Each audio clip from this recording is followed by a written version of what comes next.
Live. With me is my senior colleague and dear friend Sumit Pandey, and we are going to discuss the results of the assembly elections to five states: Uttar Pradesh, Uttarakhand, Punjab, Goa, and Manipur.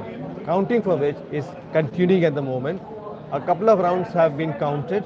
It's still early days, but we have all the leads in now, which I'll let you know right now. In Uttar Pradesh, BJP is leading in 252 seats and SP is leading in 126 seats. BSP is leading in 6, Congress in 5, and others are leading in 4 seats. In Punjab, out of 117 seats, AAP is leading in 89, Congress in 13, Akali Plus is leading in 9, BJP Plus in 5, and others on 1. Uttarakhand, out of the 70 seats, BJP is leading in 44, Congress in 21, BSP in 2, and AAP is leading on 1. Others are leading in 2 seats. In Goa, out of 40 seats, BJP is ahead in leads in 19, Congress on 12 seats, TMC Plus, which also includes Maharashtrawadi Gomantak Party, in 5 seats, AAP Plus in 1, and others are leading in 3.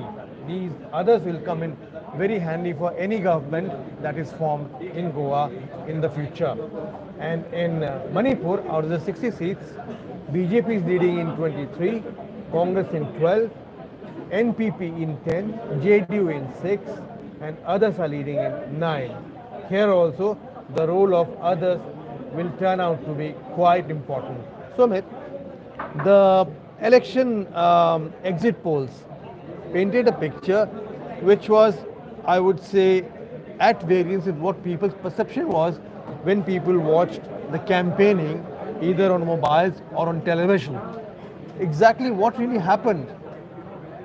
Well, I can speak about my own personal experience when I traveled across UP Right, from Saharanpur to Ghazipur. right. I mean, That's west to east. West to east, yeah. Okay, Pashchim Uttar Pradesh to Purvanchal. To Purvanchal, yeah. And my first stop was Gango, which is on the borders of Uttarakhand, and the last was Ghazipur, which is on the borders of Bihar.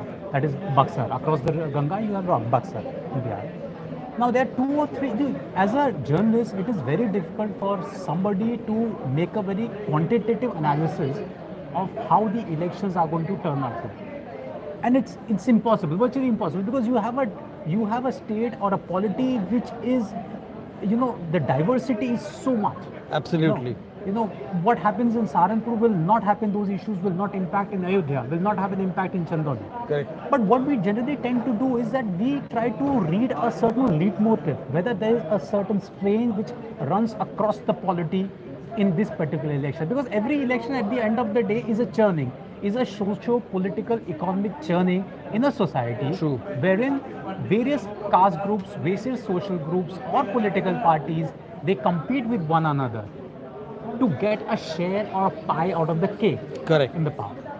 So there were 2 things very, very clear which I could, make out, which also probably reflected in the stories which I did, was that it's not that people were not looking for alternatives. It's that in every election people look at the alternative, because elections are about competing narratives. But whether Samajwadi Party was the correct alternative that they're looking forward to, they were not very sure. And I think in the end, they decided that no, it was not the alternative. The second factor which I found very, very clear in speaking to people, Right. was that it's like I got a job where I'm paid 10,000 rupees and I'm offered a job, say somebody's paying me 12,000 rupees. But at the end of the day, I decide, I'm quite comfortable here. So there was no urge for a change. There were issues, in various phases. You had issues of Chutta Janwar or stray cattle. There were issues like, the MSP or farm laws. We'll come to farm laws later. Yeah. Let's start with the fact that these votes are happening in the shadow of 2 very difficult years for India. Everyone in the country has suffered. Uttar Pradesh more so because it's a large state, it's a poor state. But that was the story also in Punjab, Goa, Manipur, and Uttarakhand. For a government which was criticized for its handling of the COVID pandemic to begin with. For them to be able to retain support in such difficult times, what does it tell you about the voters? When the voters were really angry, when they were suffering. It's not that these were not issues. Again, I told you, it's at the end of the day, it is a comparison. This is what have been offered. This is what has happened in the past. People had also seen Samajwadi Party government in the past between 2012 and 17, Yes. and they had a very clear distinction or comparison to made between 2017 and 22 what they got. It is not that people had not suffered, Yes. but I think the larger overwhelming message of government coming out, especially amongst the poor, Yeah. and providing them with free ration and subsidies as far as the food was concerned. Yeah. I think that was a very, very powerful message which had gone down to the poor. Right. Okay. Farm laws. The agitation lasted more than a year, and then suddenly one fine morning, the Prime Minister decided to go on air and say that, listen, we haven't been able to convince the farmers about the efficacy of the laws.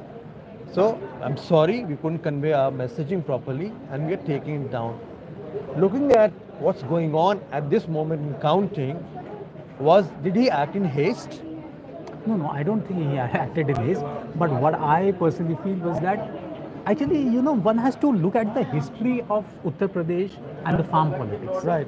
Mahendra Singh Taket was a stalwart as Yes. compared to current leaders. Yes.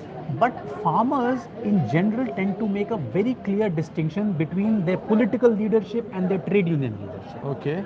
If trade union leadership was so effective in deciding or influencing the electoral outcome, Mahendra Singh Taket would have done it 30 years back. Okay. Secondly, when we talk about farmers, we have to remember that when farmers go out and vote, whether they are going out and vote as a monolithic farmer, Correct. or whether they are going out True. as Jats or Kashyps or True. Gujars. So, if suppose Jats are angry or a section of the Jat is angry with the BJP, that doesn't essentially mean that the Gujars are also angry. Absolutely. That doesn't essentially mean that Sainis are also angry. Right. I personally felt was that there was some impact of the farm agitation in pockets of Meerut division in Muzaffarnagar, and I think Not that, even in all of us in no, UP. and that is getting reflected in 6 seats which That's Lokdal is right. leading in. They're leading only in six Six seats seats. out of 36 But that they fought there on. is the larger impact of farm agitation where other Jat communities are, Jat communities also present in the other side of Delhi, that is Mathura, Aligarh, Agra, and to some extent Muralabad. The impact was bare minimum. You Okay. could hardly make out. So Interesting. I was very, very confident even at that point in time that whatever damage would be there in the Meerut division, Okay. in seats in Shamli and Muzaffarnagar, and it would be confined to that. Right. Secondly, see, whenever you have a mobilization of two strong numerically dominant communities like Jats and Muslims, then there is also a counter polarization. Yes, You know, absolutely. The other communities Yes. in the village, Yes. there are Jatavs, there are non-Jatav Dalits, Yes. there are smaller OBC communities, Yes, there are yes, Kashyps, yes. there are Gujars, And the forwards. and the forwards. So they polarize towards the other side. Oh, yes. You remember Yogi Adityanath raised this issue of 80 versus 20 in the first case. Absolutely. I think it was People read it differently though. Yeah. And they said that he was trying to polarize the I think there was communities. this would have helped BJP because that was the sense that I got on the ground. Right. Okay. Nice. So, where do we go from here in terms of the leads that we have seen for BJP? It's over 250 seats, and early days yet. They'll be counting for several rounds. Do you think it'll still turn out to be a victory, which will actually belie expectations that people had earlier? See, again, I would reiterate that I have not been in the business of making quantitative assessments. Okay. But my assessment of the situation was that BJP was very comfortably placed. Now, in the division of votes and first past the post system, how those numbers are going to take you in terms, translate into number of seats is very difficult. But the thing is, what is happening increasingly. See, in 2007 or 2012, Yes. when BSP and Samajwadi Party formed One the they have government, mentioned, yeah. you had a situation wherein you had a classic four-cornered contest. Yes. And the party which won the majority got only 30% of the votes. SP got less than 30%, 29 point some percent in 2012. Yeah. BSP got 30 point some percent. because At this moment, BJP is actually scoring 42%. yeah, so BJP from 2014 onwards has raised that benchmark or bar to a level wherein it is becoming increasingly difficult for these smaller regional parties who tend to win on the basis of division of votes and getting or consolidating a couple of strong caste groups or religious groups. So, for instance, for Samajwadi Party, I mean, the winning formula was you get the Yadavs 8 to 10%, you get 20%, Muslims you reach 30%, and some miscellaneous votes. Okay? That's it. Now, with BJP getting 42%, you can't match that. No. So to challenge BJP, you have to cross 35%, and you have to go beyond those two specific core groups. So basically, the BJP is setting the benchmark bar is much higher. because Much higher. they're actually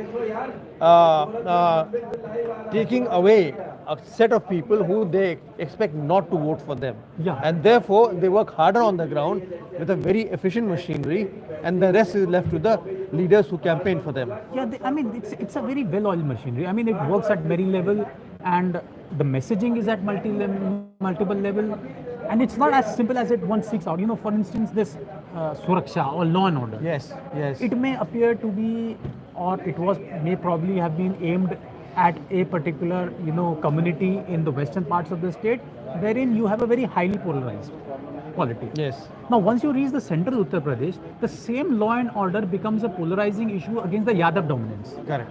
in areas around Correct. Etawah, Correct. wherein the minor OBCs, Yes. which have been at the receiving end or which have not got the fruits And of the the scheduled mandal castes. or Yes. of the mandal commission Yes. report, Yes. diversity, Yes. report, then those tend to gravitate towards the BJP against the Yadav domination. True. Okay, so they have a very different connotation at every stage and in every phase across Uttar Pradesh, and I think they used it very, very clearly. So tell me, the SP leader Akhilesh Yadav was attracting huge crowds, and a significant majority of these people were youth. Prime Minister Modi's appeal was felt maximum again among women and youth since 2014. Do you think the youth is still with BJP? Does the Prime Minister's appeal still live with the youth and the women? See, women, I would say yes. But, in Indian polity, my experience has been, especially in the heartland politics, political parties still use communities as vehicle for their own empowerment, and the vice versa is also true. That the communities use political parties as vehicle for empowerment, or to get a share in the pie or the political pie, Right. power. Now, in this particular case, in Uttar Pradesh, interestingly, what has happened, Vishnu, and I think I would probably also be writing for you on two issues. Okay. One is that the opposition voter, contrary to the common belief, was this time around more vocal than the BJP voter. Okay. The BJP voter was a subaltern voter. BJP voter, a large section of which, apart from the upper caste, was a silent voter. Silent voter. Okay. BJP voter was a beneficiary voter.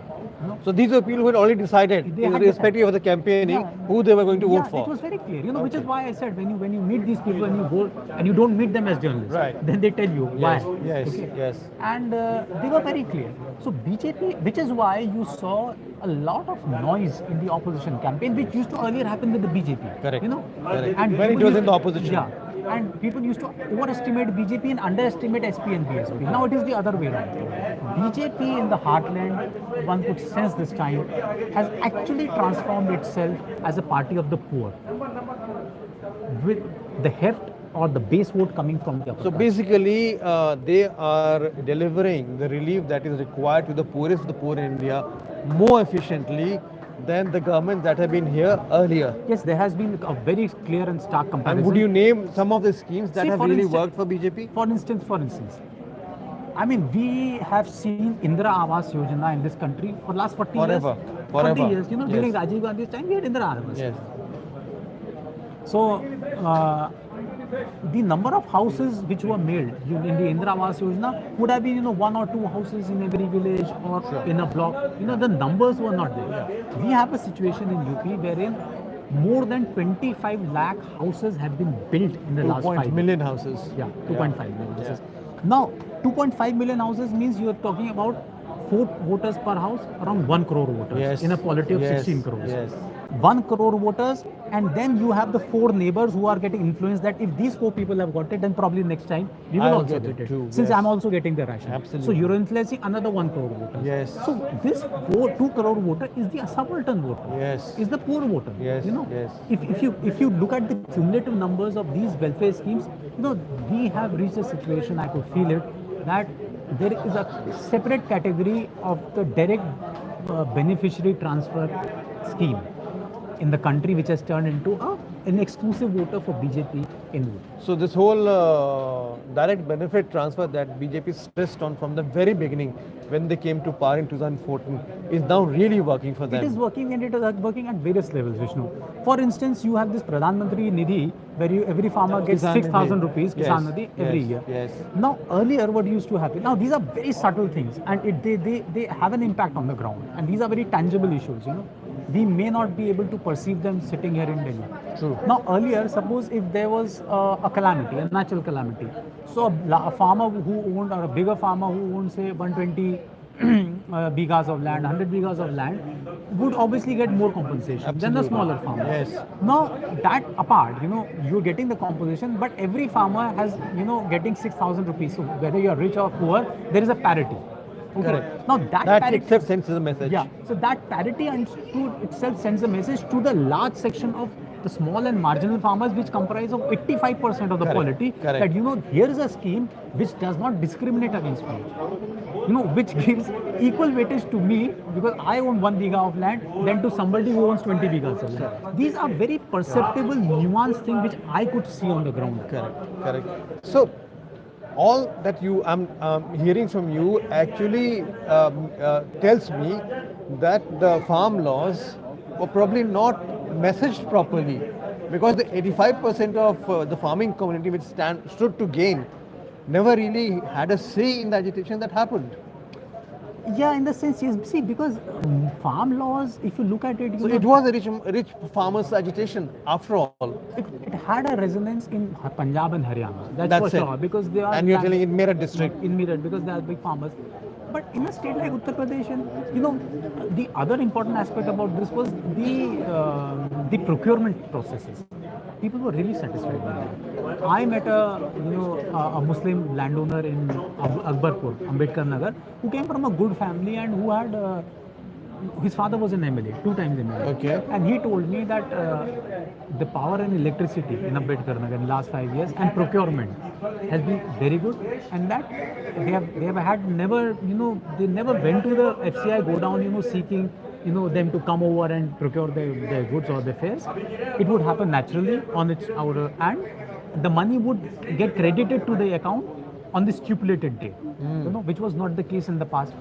So these were certain issues which I found, you know, they had quite a clear resonance, and, you know, cumulatively they have an impact. That this is what is being offered to me, this is what is available, this is what is being promised, but this is what X is promising me this, but X's track record in the past has been. Right. One last question before we move to another state. Women actually voted in droves for BJP this time, I'm told. The turnout figures by the 6th phase of voting was, the difference was 12%. The women were happy with Modi ji. And exactly why? Because of Ujjwala Yojana? Vishnu, Or Har Ghar Nal Se Jal? there was various issues. I think the larger issue, see, first of all, in Uttar Pradesh, till 2007, male voters always outnumbered female voters. Yes. 2012 was a watershed election that for the first time in the history of Uttar Pradesh since independence, more women voters in terms of percentage, not in terms of absolute numbers, Yeah. more in terms of percentage, came out and voted. The trend has continued since then. And I believe they are refusing to be influenced by their menfolk when some they are extent, voting, yeah. to some extent. The other aspect which I see is that trend in that as you go from west to east, the number of women voter percentage goes up because you have more outward migration of men from the eastern parts of Yes. the state than the Very western important parts. point. Okay, Yes. that was a very clear trend which I saw. Right. The third thing is that I think security was an issue. For the first time, I've been covering Uttar Pradesh elections since 2000. Every election, from Lok Sabha to Vidhan Sabha, and and I could see that, I was really surprised that even in small villages, I could see young girls setting up their own kiosk under an umbrella and selling SIM cards, Okay. which I thought was, was an indication or a sense of security which would have come A to sense this. of empowerment, so to say. Let's talk about Punjab now. We have leads, all of the leads. Is the only state I traveled extensively. So my assessment would be second. You have been writing about politics, Yeah. about India's states for a long Still, but time. my understanding of the thing is that I think people in Punjab, the sense that I got was that they wanted to give AAP a chance. They thought that they have given. And the fact that they SND a had chance. nice things about AAP in Delhi was enough. Yeah. See, one thing about AAP is very, very interesting. Though Delhi it doesn't have a full statehood, but across the Hindi heartland and North India, there are innumerable people who work in Delhi and who basically are ambassadors of the Aam Aadmi Party's government performance when they go to their village and talk about what is happening. Yes, yes, yes. So that is an advantage which AAP has had. Whether they perform well or do not perform well, I mean, it's a story, but they are ambassadors in the sense that they will tell you that this is good what has happened in Delhi, this is what has AAP has done, this is not what AAP has done. Secondly, I think they have tried and tested both the alliances, the SAD, BJP in the past and the Congress now. They wanted to give a very clear mandate to an alternative. Right. They wanted to test them. And AAP wanted it desperately also because they wanted a full state. I think what they to did rule. Yeah, I think what they did cleverly was that they turned the elections as an election or a referendum on the party, wherein they asked people to vote, not look at the candidates and only Jhadu. True. Okay. The demography of Punjab also That helps. also took away from the burden of having a recognizable face Yeah. for the campaign. Secondly, the demography also helps AAP because it has a sizable Dalit Ramdasya population. Yes. Okay, and they identify with the symbol. Yes. Jhadu. Yes. Okay. Yes. Very significant. Yeah. The third factor for AAP, I think, is very, very important, and why this its mandate is important. Vishnu, in the 70 years or 75 years of this republic, there have been many splinter groups which have broken away from the Congress, formed regional parties, and formed the government also. NCP, TNC, many parties. There have been groups which have come out of the BJP also, okay, and established themselves.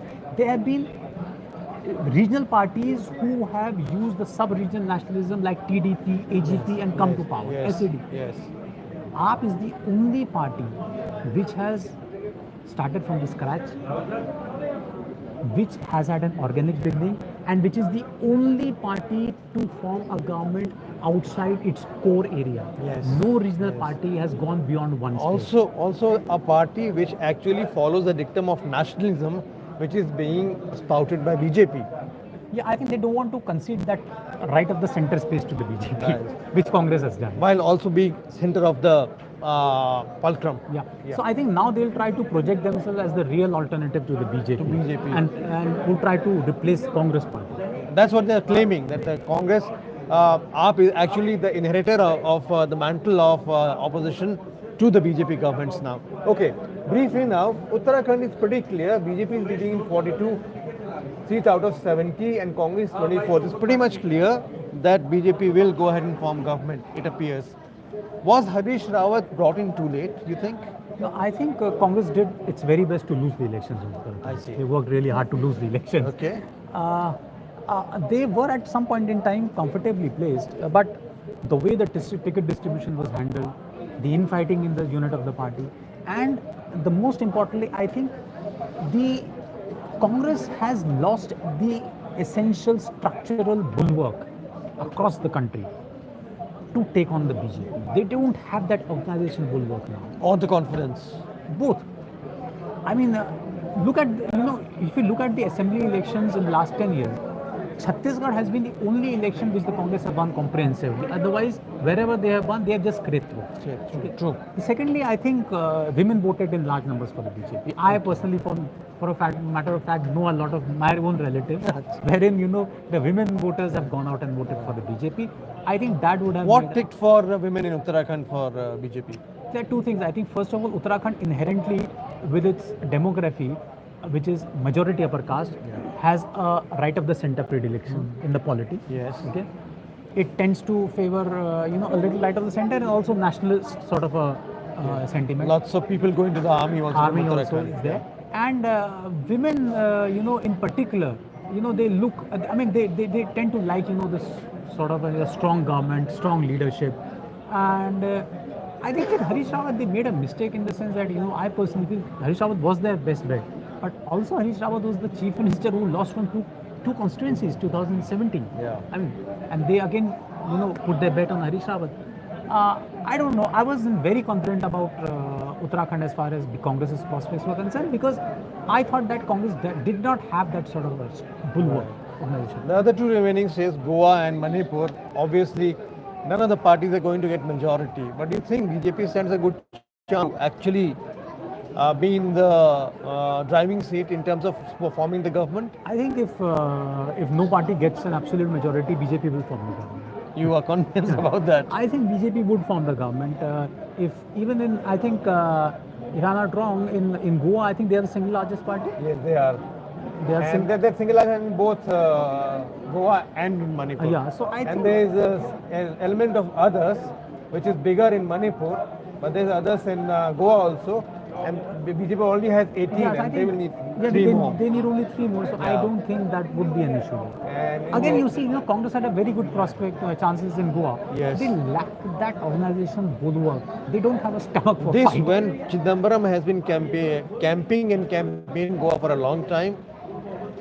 But and- you look at it, They brought in DK Shivkumar. I mean, they could have brought in anybody, but the fact of the matter is that it is people who go out and vote at the end of the day.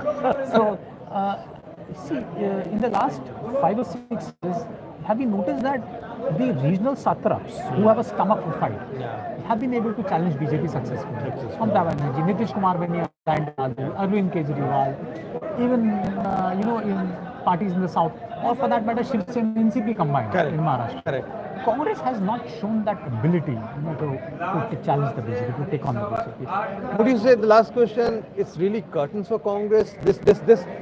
These 5 elections actually sound the death knell for Congress as a national party. Well, I mean, my personal experience is that politicians never expire. No politician knows, but parties have a Yeah, existential crisis. They have they are facing an existential crisis. It all depends on whether they are willing to experiment and reinvent. And these election results also show, more specifically in Uttar Pradesh, that if you want to challenge BJP, it can't happen on the basis of just the traditional equations on which the opposition is trying to build its structure or the narrative against the BJP. It has to be something different. Something. Very, very different, out of the box. You have to create new narratives. Okay. You can't challenge BJP with the traditional. I mean, Methods they of have political turned it on its campaigning, head. yes. The conventional communal secular binary doesn't work. They go wide and they go deep, the BJP. I mean, I told you, BJP, one could very, very clearly see has become a party of the poor. Thank you, Sumit, for your observations. Very interesting. I really enjoyed having this conversation. So that's all for now, but we'll come back to you maybe in a couple of hours with a fresh set of ideas and opinions. Stay with News9 Live. Thank you for being with us right now. Bye now.